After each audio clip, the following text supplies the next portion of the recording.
વડોદરાની કે જ્યાં ખાડાઓ અંગે મેયરે ફરી ચોંકાવનારું નિવેદન આપ્યું છે જે મેયર ગીતા મકવાણાએ અધિકારીઓ પર આ અંગેનું ઠીકરું ફોડ્યું।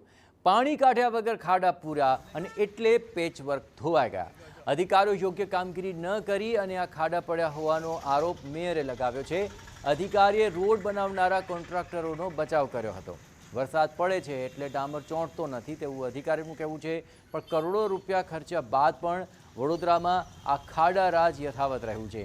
વીએમસીની આ નિષ્ફળતાને કારણે વડોદરાવાસીઓ પરેશાન થઈ રહ્યા છે। આ દ્રશ્યો આપ જુઓ કે જ્યાં ઠેર ઠેર રસ્તા ઉપર પડી ગયા છે ખાડા।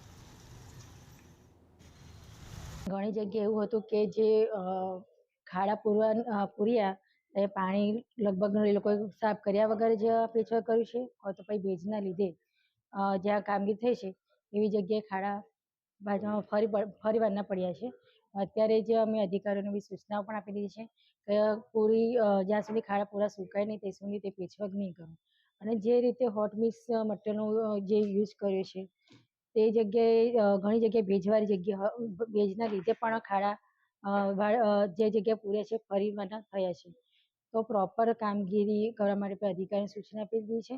જે મેં આપને કીધું 4 કરોડનું છે એ પેચવર્કના માટેનો જે ખર્ચ થયેલો છે। પેચવર્ક જે છે તે આપણા ડિપાર્ટમેન્ટલ કામથી કરવામાં આવે છે, અને રોડા સારું ને એ બધું જે છે તે આપણી પાસે ફ્રી ઓફ કોસ્ટ જે બાંધકામનું જે વેસ્ટ નીકળે છે એમાંથી આપણે યુઝ કરતા હોઈએ છીએ।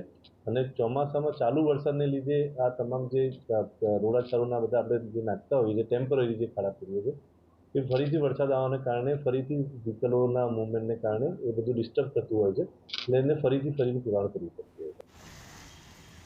તો ઠેર ઠેર ખાડા પડી ચૂક્યા છે। ખાડા પૂરવાની કામગીરી તો કરાય, પરંતુ આ પાણી કાઢ્યા વિના પેચવર્ક કરાયું તો ફરી એ જ પરિસ્થિતિનો સામનો કરી રહ્યા છે।